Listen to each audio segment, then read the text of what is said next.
इस वक्त जो एक्सपोर्ट की इस साल की आपकी फिगर आएगी वो आपकी एनर्जी की जो इंपोर्ट है कॉस्ट ये उसको भी पूरा नहीं कर सकेगी।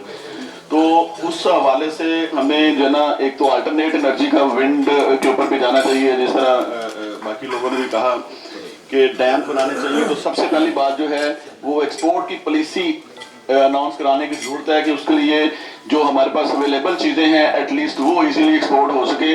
और उसके लिए मैं समझता हूँ कि 2-3 चीजों की और जरूरत है जिसमें हुकूमत अगर थोड़ी सपोर्ट करे तो वो हम पीपीपी बेसिस पे एक्सपोर्ट के लिए जो गैर रवायती मंडियां हैं उनको एक्सप्लोर कर सकते हैं। अफ्रीका है या एशिया के कुछ कंट्रीज हैं, तो उसके लिए अभी तक गवर्नमेंट को हमने प्रपोजल भी दी है, फिजिकल भी और ओरल भी, कि आप एटलीस्ट पाकिस्तान बिजनेस सेंटर बनाएं पीपीपी बेसिस पे जिन मुल्कों में पाकिस्तान की प्रोडक्ट्स जा सकती हैं। हमने लाहौर चैम्बर में एक स्टडी कंडक्ट कर रहे हैं एक्सपोर्ट के ऊपर, और इंशाल्लाह एक कंप्रीहेंसिव ट्रेनिंग सेशन और उसकी प्रमोशन के लिए भी हम कुछ चीज़ें स्टार्ट कर रहे हैं, कुछ ट्रेनिंग्स भी और वर्कशॉप्स भी जिसमें ऑनलाइन भी दोस्त दूसरे शहरों के भी शामिल हो सकते हैं। हम एक डाटा भी बैंक भी कलेक्ट कर रहे हैं वहाँ पे, जो कि हम हाईलाइट करना चाहेंगे कि जी पाकिस्तान की जो इजीली अवेलेबल प्रोडक्ट्स एक्सपोर्ट के लिए वो किन किन मुल्कों में किस किस तरह जा सकती हैं, ताकि वो मखसूस मंडियों तक हमारी जो है ना वो रसाई हो जहाँ पे ऑलरेडी डिमांड है चीज़ों की, और वो थर्ड वर्ल्ड कंट्रीज में जहाँ पे सैनिटाइजेशन या कोई इस तरह की सर्टिफिकेशन एज सच रिक्वायर्ड नहीं है वो की जा सके। दूसरा, जो ब्लू इकोनॉमी है उसके ऊपर गवर्नमेंट कुछ नहीं कर रही और बिजनेस कम्युनिटी भी उसके ऊपर आवाज़ नहीं उठा रही है। सिर्फ $400 मिलियन की एक्सपोर्ट है हमारी, 1046 किलोमीटर का हमारा वो एरिया है समंदर के ऊपर। तो वियतनाम का छोटा सा एरिया है, $90 बिलियन की उसकी एक्सपोर्ट है फिश की। तो उसमें बड़े माफियास बड़ी चीजें इन्वॉल्व हैं, हमें उसको भी एक तरह से एड्रेस करना चाहिए।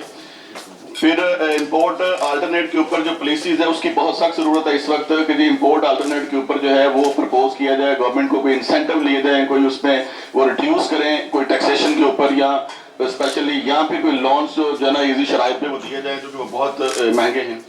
दूसरा, जो स्टेक होल्डर्स हैं उनकी इन्वॉल्वमेंट बड़ी कम है, तो उसमें मैं समझता हूँ कि जी let the stakeholder make the policy. जो बिजनेस पॉलिसीज है उसमें स्टेक होल्डर्स को एक स्ट्रॉन्ग स्टांस होना चाहिए। तो हमें इस एक लाइन के ऊपर वर्क करने की जरूरत है कि जी अब वो वक्त आ गया है कि स्टेक होल्डर वो पॉलिसी बनाए जो इकोनॉमिक पॉलिसी हो जिस पे अमल करके हम बेहतर इकोनॉमी की तरफ जा सकते हैं।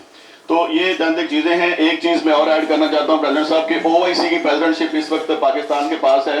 जो 57 ओआईसी के कंट्रीज हैं वहां पे हम अगर थोड़ा सा कोई ऐसी पॉलिसी बना के, ये मार्च में हम वो आखिरी उसकी होने जा रही है और उसके बाद जून में ओआईसी के अंदर एक लाहौर में एग्जीबिशन भी हो रही है, तो मैं समझता हूँ कि ये जो क्लोजिंग हो रही है, हैंडिंग ओवर सेरेमनी है, उसमें कोई ना कोई पार्ट हमें ऐसा ले लेना चाहिए जो बिटवीन दी ओआईसी कंट्रीज हम उसको प्रमोट कर सके अपने एक्सपोर्ट को, और वहां पे कुछ ऐसी चीजें हमें मिल जाएं ताकि इस चीज के अलावा, क्योंकि इस वक्त हमारी $250 पर पर्सन एक्सपोर्ट है और $600 हम खर्च कर रहे हैं, तो जो डिफरेंस है $300-350 का, उसको ओवरकम करने की बड़ी जरूरत है।